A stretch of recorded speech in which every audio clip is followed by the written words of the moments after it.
بسم اللہ الرحمن الرحیم۔ السلام علیکم محترم ناظرین۔ ذوالحج کا مہینہ تھا، 583 سنہ ہجری اور 1187 عیسوی تھی۔ مکہ مکرمہ کی سرزمین پر میدان محشر کا سا سماں تھا۔ چہار دانگ عالم سے فرزندان توحید اپنے معبود حقیقی کے اس فرمان وَأَتِمُوا الْحَجِّ وَالْعُمْرَةَ لِلَّهِ کی تعمیل کے لیے سرنیاز خم کیے، سیر رواں کی طرف جوک در جوک جمع ہو گئے تھے۔ ایک ہی ترانہ جو ہر زبان پہ جاری تھا، ایک ہی آواز جس سے مکہ مکرمہ کی فضا گونج رہی تھی۔ وہ مقدس ترانہ یہ تھا: لبیک اللہم لبیک لا شریک لک لبیک ان الحمد والنعمت لک والملک لا شریک لک۔ اللہ تبارک و تعالیٰ کے یہ وفاشار بندے دنیا و مافیہ سے بے نیاز ہر مناسک حج کی ادائیگی میں مصروف تھے، لیکن ایک خلش دلوں کو بے چین کر رہی تھی، وہ تھی روضہ رسول صلی اللہ علیہ وسلم کی حاضری۔ آخر وہ لمحہ جہاں فضا آ ہی گیا جب حجاج کرام فرائض حج سے فارغ ہو کر اپنا مال و متاع اونٹوں پر لاد کر دیوانہ وار عشق و مستی میں سرشار جانب مدینہ منورہ قافلہ در قافلہ کوچ کرنے لگے اور اپنے غم خوار آقا کی بارگاہ میں عقیدت و محبت کے نذرانے پیش کرنے لگے۔ انہی میں ایک خوب روح خوشقامت عاشق رسول تھے جن کی عمر تاریخ میں اس وقت 46 سال بتائی جا رہی ہے، اور حالت یہ تھی برہنہ سر، آنکھیں نم اور کثرت سفر کی وجہ سے پاؤں میں چھالے ہیں، لیکن صورت بتا رہی تھی کہ یہ کوئی اللہ والے ہیں۔ اپنے محسن آقا صلی اللہ علیہ وسلم کی بارگاہ میں ہر کوئی اپنا درد دل بیان کر رہا تھا، لیکن محبوب رب العالمین کا یہ عاشق ان سب سے بے نیاز ہو کر اپنے معبود حقیقی کی عبادت و ریاضت میں مشغول تھے کہ اچانک گنبد خضرا سے آواز آئی: اے معین الدین، تو میرے دین کا معین ہے، میں نے تجھے ہندوستان کی ولایت عطا کی، وہاں کفر و ظلمت پھیلی ہوئی ہے، تو اجمیر جا، تیرے وجود سے ظلمت کفر دور ہوگی اور اسلام رونق پذیر ہوگا۔ ہر دل مخمور اور ہر چہرہ مسرور تھا۔ اگر کسی چہرے پر پریشانی کی لکیر اور تفکرات کی سلوٹیں نمایاں تھیں تو وہ انہیں عاشق رسول کا چہرہ تھا، کیونکہ سلوک و معرفت کا یہ محبتوں بھرا تحفہ انہی کو عطا کیا گیا تھا، یہ مژدہ دل نواز انہی کو سنایا گیا تھا۔ آخر خوشخبری پر حیران کیوں جب یہ سوال تاریخ کے ورق الٹنے والے مورخوں سے کیا گیا تو جواب ملا کہ اس وجہ سے وہ انجان تھے اس ملک سے جس کا مژدہ سنایا گیا تھا۔ انہیں معلوم نہ تھا کہ شہر اجمیر کہاں ہے، سمت سفر کیا ہوگی، مدینہ سے مسافت کتنی ہے، راستہ کے پیچ و خم کیا ہیں۔ ابھی وہ انہی فکروں میں گم تھے کہ گنبد خضرا کی ٹھنڈی ٹھنڈی ہواؤں نے ان پر غنودگی طاری کر دی۔ خواب میں امام الانبیاء نبی رحمت صلی اللہ علیہ وسلم تشریف لائے، اپنے جمال جہاں آرا کے دیدار سے مشرف فرمایا اور ایک نظر میں مشرق سے مغرب تک سارے عالم کو دکھا دیا۔ تمام دیار و امصار نگاہوں کے سامنے تھے، شہر اجمیر، وہاں کا قلعہ اور پہاڑیاں نظر آنے لگیں۔ حضور صلی اللہ علیہ وسلم نے اپنے اس عاشق صادق کو ایک جنتی انار عطا فرما کر ارشاد فرمایا: ہم تم کو اللہ کے سپرد کرتے ہیں۔ آنکھیں کھولیں تو ہندوستان کا پورا نقشہ پیش نظر تھا، چنانچہ تعمیل آقا کے لیے 40 اولیاء کے ساتھ ہندوستان کا رخ کیا۔ مدینہ منورہ سے وہ عاشق صادق بغداد پہنچے، جہاں کچھ دنوں مشائخین وقت سے صحبتیں رہیں، پھر 586 ہجری میں 1190 عیسوی کو بقصد اجمیر بغداد سے عازم سفر ہوئے۔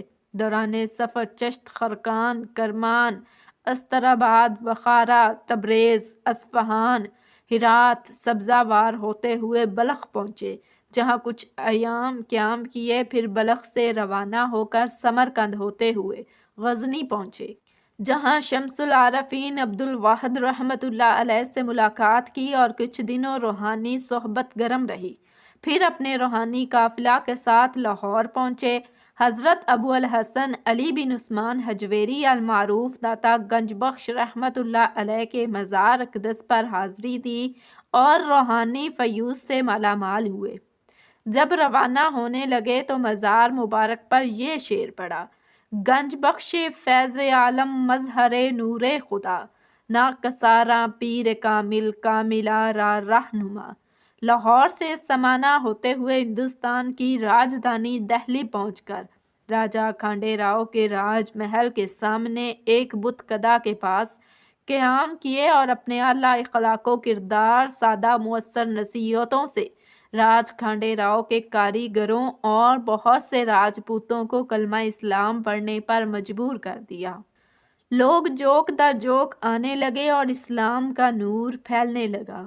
دیکھتے ہی دیکھتے دہلی کی سرزمین پر مسلمانوں کا ایک وسیع حلقہ تیار ہو گیا۔ چونکہ اس مرد مجاہد کی منزل مقصود اجمیر تھی، اس لیے اپنے خلیفہ حضرت قطب الدین بختیار کاکی رحمت اللہ علیہ کو دہلی میں خلق خدا کی ہدایت کے لیے چھوڑ کر اعظم اجمیر ہو گئے۔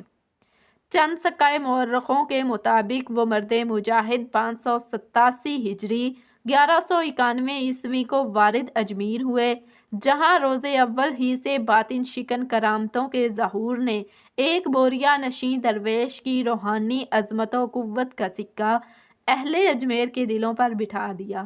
اجمیر کی عوام و خواص کی کثیر تعداد شرک و بت پرستی کے قہر و عمیق سے نکال کر فرمانے باری تعالی روایت الناس یدخلون فی دین اللہ افواجا کی ڈور سے منسلک ہونے لگی، اور ایک وقت وہ آیا کہ شہر اجمیر کی پوری فضا کلمہ توحید سے گونجنے لگی۔ قبل ازیں کہ اس مرد خدا کی کچھ کراماتیں سپرد کرتاس کی جائیں، نام و نسب اور ولادت و بچپن کا بیان بھی ضروری ہے۔ تاریخ میں اس عظیم مرد مجاہد کا نام معین الدین بتایا جاتا ہے، جنہیں والدین پیار سے حسن کہا کرتے تھے اور غریب پروری کی وجہ سے غریب نواز کے نام سے مشہور ہوئے۔ والد محترم کا نام خواجہ غیاث الدین حسن ہے، جو زہد و ورع، تقویٰ و طہارت میں ممتاز اور علم ظاہر و باطن سے بھی آراستہ تھے۔ یہ 8ویں پشت میں حضرت موسیٰ کاظم کے پوتے ہوتے ہیں، اور والدہ ماجدہ کا نام بی بی ام الورا ہے، جو بی بی ماہنور سے مشہور تھیں۔ یہ بھی بلند کردار، پاکیزہ باطن خاتون تھیں۔ حضرت خواجہ غریب نواز کی ولادت باسعادت 537 ہجری 1142 عیسوی کو موضع سنجر علاقہ صوباستان میں ہوئی۔ آپ نے متقی و پارسا والدین کی آغوش و تربیت میں پرورش پائی تھی، اس لیے عام بچوں کی طرح آشنائے لہو لعب نہ تھے۔ ابتدائی تعلیم والد گرامی کے زیر سایہ ہوئی۔ 9 برس کی عمر میں قرآن پاک حفظ کر لیا، پھر ایک مدرسہ میں داخل ہو کر تفسیر و حدیث اور فقہ کی تعلیم حاصل کی اور بہت قلیل مدت میں کثیر علم حاصل کر لیا۔ جب عمر شریف 15 سال کی ہوئی تو والد کا سایہ شفقت سر سے اٹھ گیا۔ ترکہ پدری سے ایک باغ اور ایک چکی ملی تھی، جس کو آپ نے ذریعہ معاش بنایا اور خوشگوار زندگی گزارنے لگے۔ مگر قدرت نے آپ کو اپنی مخلوق کے دلوں کی باغبانی کے لیے پیدا فرمایا تھا۔ چنانچہ ایک دن ایک مجذوب حضرت ابراہیم قندوزی رحمت اللہ علیہ باغ میں تشریف لائے اور سوکھی روٹی کا ایک ٹکڑا کھلا کر دل کی دنیا میں انقلاب پیدا کر دیا۔ فوراً حضرت خواجہ غریب نواز نے باغ اور چکی بیچ کر اس کی قیمت فقراء میں تقسیم کر دی اور تلاش حق میں نکل پڑے۔ کئی مقامات سے گزرتے ہوئے گریا ہارون پہنچے، جہاں حضرت خواجہ عثمان ہارونی نے آپ کو اپنے حلقہ اردات میں داخل فرما کر اپنی 2 انگلیوں کے درمیان سے اوپر عرش اعظم اور نیچے تحت الثری تک دکھا دیا۔ 20 سال تک اپنے مرشد کی خدمت کرتے رہے، یہاں تک کہ ایک دن پیر و مرشد نے آپ کو ساتھ لے کر خانہ کعبہ کا سفر کیا۔ طواف و زیارت کے بعد ہاتھ پکڑ کر حق تعالیٰ کے سپرد کر دیا۔ جب زیر حتیم کعبہ مناجات کی تو ندا آئی، ہم نے معین الدین کو قبول کیا۔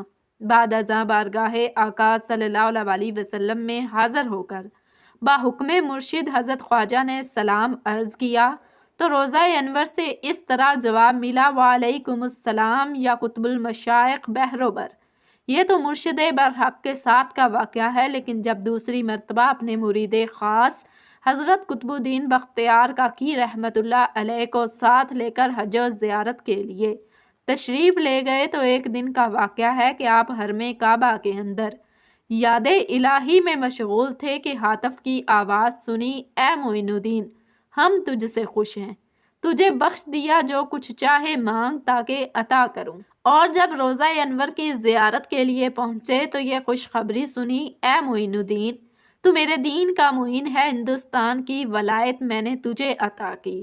یہی وہ بشارت عظمیٰ ہے جس میں نے اپنے مقالہ کا آغاز کیا تھا۔ اب لگے ہاتھوں حضرت خواجہ غریب نواز رحمت اللہ علیہ کی چند بصیرت افروز کراماتیں بھی ملاحظہ فرمائیں۔ دوران قیام بغداد ایک دن خواجہ غریب نواز، شیخ وحد الدین، شیخ شہاب الدین سہروردی اور خواجہ قطب الدین بختیار کاکی کی ایک مجلس میں تھے۔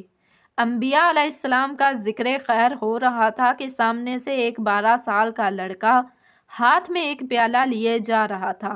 دوسری کتابوں میں تیر و کمان کا ذکر ہے۔ جب بزرگوں کی نگاہیں اس پر پڑیں تو حضرت خواجہ غریب نواز نے فرمایا کہ یہ لڑکا ایک دن دہلی کا بادشاہ بنے گا۔ چنانچہ وہی لڑکا شمس الدین التمش کے نام سے دہلی کا بادشاہ گزرا ہے۔ ایک مرتبہ حضرت خواجہ غریب نواز اپنے مریدوں کے ساتھ ایک گھنے جنگل سے گزر رہے تھے۔ وہاں بسنے والے ڈاکوؤں نے آپ کے مریدوں پر حملہ کر دیا اور لوٹ مار شروع کر دی۔ یہ دیکھ کر حضرت خواجہ غریب نواز نے جب نگاہ جمال ان ڈاکوؤں پر ڈالی تو وہ کانپنے لگے اور قدموں میں گر پڑے، چھینا ہوا سامان واپس کر دیا اور آپ کے دستے حق پرست پر سب کے سب مشرف با اسلام ہوئے۔ کلمات الصادقین میں لکھا ہے کہ ایک دن حضرت خواجہ غریب نواز کا گزر کفار کے ایک بت کدے کی طرف سے ہوا۔ اس وقت 7 کافر بت پرستی میں مشغول تھے۔ آپ کا جمال جہاں آرا دیکھتے ہی بے بس ہو گئے اور قدموں میں آ کر گر گئے، فوراً توبہ کی اور مشرف با اسلام ہو گئے۔ آپ نے ان میں سے ایک کا نام حمید الدین رکھ دیا۔ چنانچہ شیخ حمید الدین دہلوی ان 7 حضرات میں سے ایک ہیں جنہوں نے شہرت پائی۔ ایک روز حضرت خواجہ غریب نواز صحرا سے گزرے، وہاں آتش پرستوں کا ایک گروہ آگ کی پرستش میں مشغول تھا۔ حضرت خواجہ غریب نواز نے ان لوگوں سے آتش پرستی کے بارے میں دریافت کیا تو انہوں نے جواب دیا کہ ہم لوگ آگ کو اس لیے پوجتے ہیں کہ وہ دوزخ میں یہ آگ ہمیں تکلیف نہ پہنچائے۔ آپ نے فرمایا دوزخ سے بچنے کا طریقہ یہ نہیں، بلکہ نارے دوزخ سے بچنے کے لیے خالق نار کی پوجا کرو، پھر یہ آگ تمہیں کوئی نقصان نہیں پہنچائے گی۔ تم لوگ اتنے دنوں سے آگ کی پوجا کرتے ہو، ذرا اس میں اپنا ہاتھ ڈال کر دکھاؤ۔ ان لوگوں نے جواب دیا کہ آگ کا کام جلانے کا ہے، ہمارا ہاتھ تو جل جائے گا، لیکن اس بات کا کیا ثبوت ہے کہ حق پرستوں کو آگ نہ جلائے گی؟ حضرت خواجہ غریب نواز نے فرمایا، دیکھو ہم اللہ کے پرستار ہیں، یہ آگ ہمارے جسم کو تو دور کی بات ہے، ہماری جوتی کو بھی نہیں جلا سکتی۔ یہ فرما کر آپ نے اپنی ایک جوتی آگ میں ڈال دی۔ بہت دیر تک وہ آگ میں رہی مگر اس پر آگ کا ذرا سا بھی اثر نہ ہوا۔ یہ دیکھ کر وہ سب مسلمان ہو گئے۔ جب حضرت خواجہ غریب نواز اجمیر میں مقیم ہوئے اور وہاں آپ کی ذات بابرکت سے کرامتوں کا مسلسل ظہور ہونے لگا اور لوگ اسلام کی صداقت کے معترف ہونے لگے، پرتھوی راج کی دفاعی کوششوں کے باوجود حضرت خواجہ غریب نواز کا اثر بڑھنے لگا تو پرتھوی راج دل سے حضرت خواجہ غریب نواز کا دشمن ہو گیا۔ جوگی جے پال کا ناکامی اور اس کے قبول اسلام کے بعد پرتھوی راج کی آتش عداوت تیز ہو گئی اور وہ حضرت خواجہ غریب نواز کو اجمیر سے نکالنے کا منصوبہ بنانے لگا۔ جب وہ اپنے منصوبے کو عملی شکل دینے کا ارادہ کرتا، اندھا ہو جاتا اور جب باز آتا تو بینائی واپس آ جاتی۔ اس کرامت کو بار بار دیکھنے کے باوجود بھی شرک و بت پرستی کی ظلمت اس کے دل سے نہ نکل سکی۔ بالآخر اپنے کیفر کردار کو پہنچا۔ ناظرین، ویڈیو کیسی لگی؟ ویڈیو کو لائک کر دیں، شیئر کر دیں۔ مزید ایسی ویڈیوز کے لیے ہمارے چینل کو سبسکرائب کر دیں۔ کمنٹ سیکشن میں اللہ تعالیٰ کے 99 ناموں میں سے ایک نام ضرور ٹائپ کریں۔ اللہ حافظ۔